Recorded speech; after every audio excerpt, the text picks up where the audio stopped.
this is your second time running? Ran in 2017.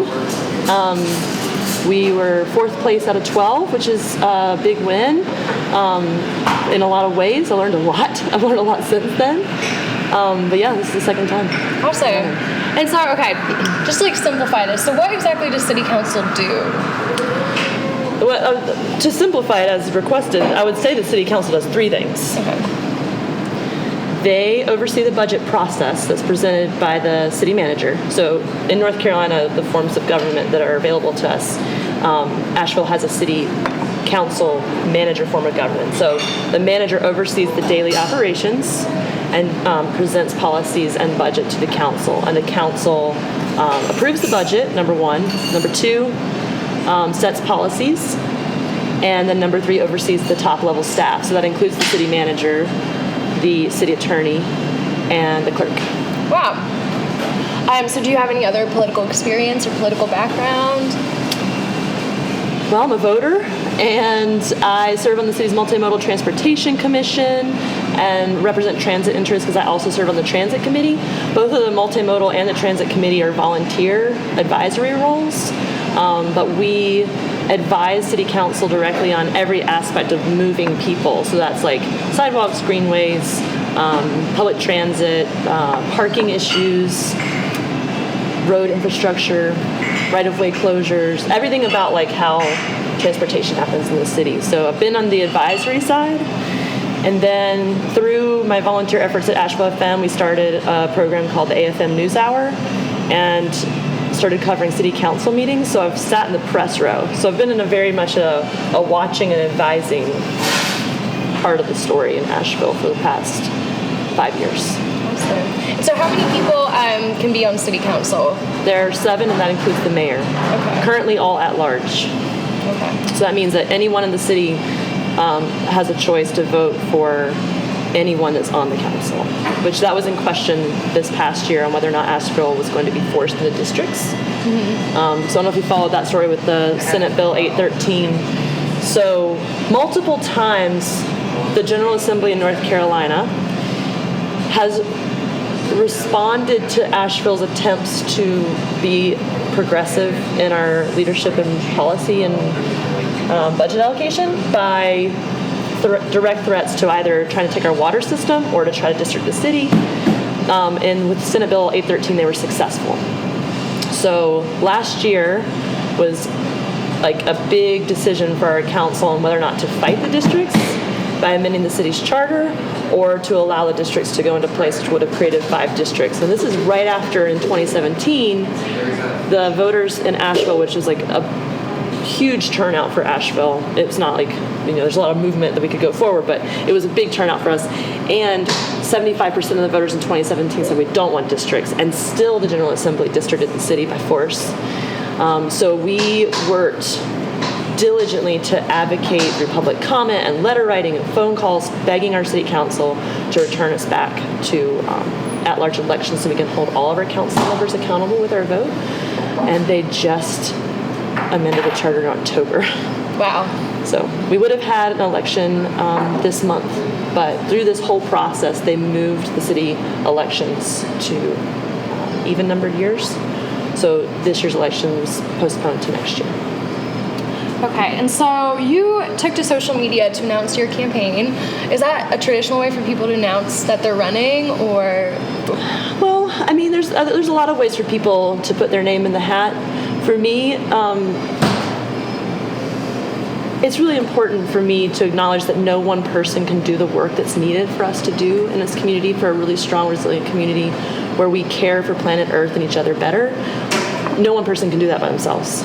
So for me, it meant inviting more people into the conversation so that the effort to be about it being better can be a community effort. So I was really thankful that my neighbors and colleagues and some of my piano student families came together and participated in a way to expand the network and ask more people to join in community with us. Yeah, awesome. So what are your top priorities if you get elected? My top 3 things that we're campaigning on are things that I think are totally doable but we need courageous leadership to see it through. Number one, we need a fare-free regional transit system. Transit is at the intersection of economic mobility, equitable access, and meaningful environmental policy. I've been riding the bus for right on 11 years now, and I know that it means access to groceries and housing and jobs and childcare and education and spending time with your community, but we're not doing as well as we could be. And the reason I'm saying that we need a regional transit system is because we need to connect more with the county, like for Asheville to be a central hub that works efficiently, and then make these expansions, like what we just saw with the expansion that's going to come onto New Lester Highway going out into the county starting at the beginning of the year. That's a big win. But additionally, that we can make it fare-free, because removing a barrier to people to be able to get on the bus is shown every single time it's done to increase ridership. So the reason that we're not doing it now, that's commonly stated, is that if we made the bus free or zero fare or barrier removed, there'd be so many people on the bus. And I think we definitely need so many people on the bus. So Boone runs a fare-free system. Chapel Hill is a fare-free system. Close by in Clemson, fare-free. Athens, Georgia has a group that's advocating for their system to run at zero fare. So fare-free regional transit.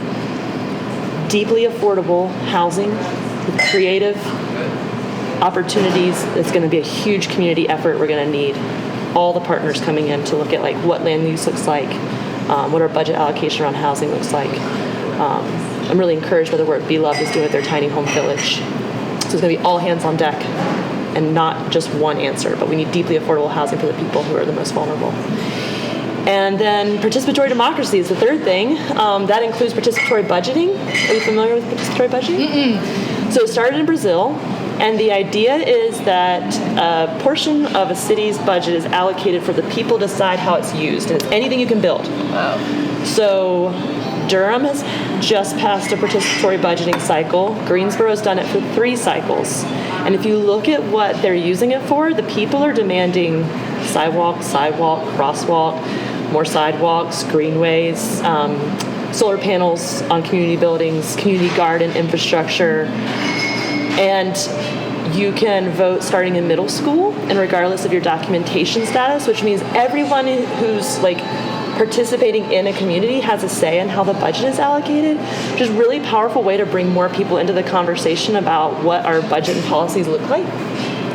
I think it would be really powerful to see one of our students present a proposal. Like some of my students are like, we need a bus stop at this location. And so they present a proposal and the community's like, I agree. And so a bunch of folks come in and help them make a really strong proposal that would look like an official like city proposal. Yep. But because the voting is outside of the government process, it belongs to the people. You can vote at libraries and community centers. You could set up a food truck and people could vote at that like location mobily. Perfect. And then the city does it.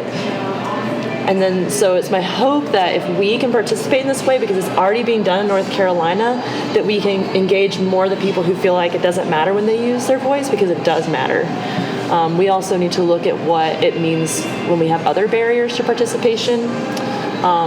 So right now the county provides bus passes or parking validation. So I think the city could do that too, to make it easier to attend civic meetings like the city council meeting, or if they want to apply for boards and commissions or speak in public comment.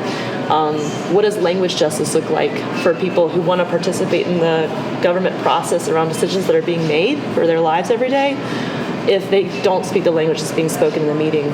So I think there's a lot of things we can do to remove barriers to participation, invite more people in, and to really value what people say. So that's why participatory democracy is one of the top 3. Excellent. Do you have anything else you'd like to promote? I'll just say thank you for the work that you're doing, because I know that showing up and getting information out to people, it matters a lot to me. Access to free speech and information, and welcoming people in. I'm really thankful for you. You're so welcome. Thank you. For sure.